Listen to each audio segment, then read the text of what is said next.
Railway ഒരുപാട് extra time, cushion time എന്ന് പറയും, അതാണ് അതിൽ ഉപയോഗിക്കുന്നത്. ഒരു മുൻപിലും പുറകിലും ഇടും. മുമ്പിലും പുറകിലും ഇടയ്ക്കും ഒക്കെ ഇടും. ഇത് ചെയ്തിട്ട് ലേറ്റായിട്ടുള്ള വണ്ടികളൊക്കെ അതിൻ്റെ ഫൈനൽ ഡെസ്റ്റിനേഷനിൽ റൈറ്റ് ടൈം എത്തിയതായിട്ട് കാണിക്കും. ഇപ്പം മാംഗ്ലൂരിൽ നിന്ന് തിരുവനന്തപുരത്തേക്ക് വരുന്ന ഒരു വണ്ടി വഴിയിലൊക്കെ ലേറ്റ് ആയിരിക്കും, പക്ഷെ തിരുവനന്തപുരത്ത് എത്തുമ്പോൾ അത് കുറച്ച് നേരത്തെ പോലും ആവാം. ആവാം. അപ്പം ഇത് ചെയ്യുന്നത് ഇതിൽ പലപ്പോഴും യാത്രക്കാരൊക്കെ ധരിക്കുന്നതെന്ന് വെച്ചാൽ വണ്ടി റണ്ണിങ്ങിൽ മേക്കപ്പ് ചെയ്ത് എത്തിയത്. റണ്ണിങ്ങിൽ മേക്കപ്പ് ചെയ്യാൻ പറ്റില്ല. എന്താണെന്ന് വെച്ചാൽ ഈ പറഞ്ഞ സ്പീഡിൽ കൂടുതൽ വണ്ടി ഓടിക്കാൻ പാടില്ല. ലോക്കോ പൈലറ്റ് കുറേയും കൂടെ ഓവർ സ്പീഡിലൊന്നും ഓടിക്കാൻ പറ്റില്ല.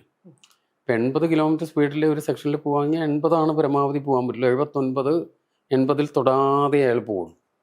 അല്ലെങ്കിൽ 100 ആണെങ്കിൽ 99, 100 എന്നുള്ള റേഞ്ചിൽ, 110 ആണെങ്കിൽ 110 വരെ ഇയാൾക്ക് പോകാനൊക്കെ ഉള്ളൂ. അപ്പോൾ റണ്ണിങ്ങിൽ കവർ ചെയ്യുന്നതല്ല, കവർ അപ്പ് ടൈം വെച്ചിട്ട്. അപ്പം കവർ ടൈം ഒരു ചെറിയ തോതിൽ കവർ ടൈം ആവശ്യമുണ്ട്, പക്ഷേ അമിതമായിട്ട് കവർ ടൈം വെച്ചിട്ട്.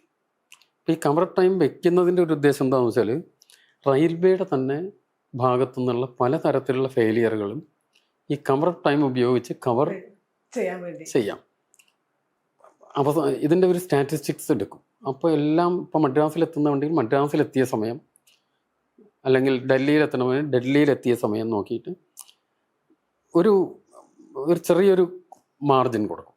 10 മിനിറ്റോ 15 മിനിറ്റോ പരമാവധി ലേറ്റ്. അതിൽ കൂടുതൽ ലേറ്റ് വന്ന ട്രെയിനിന് ലോസ്റ്റ് എന്ന് പറയും. അതാണ് അതിൻ്റെ ടേം, ലോസ്റ്റായി.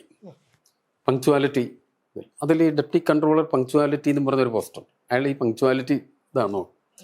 അപ്പം ഇത് പരമാവധി ഈ കവർ ടൈം വെച്ചിട്ടാണ് അഡ്ജസ്റ്റ് ചെയ്യുന്നത്.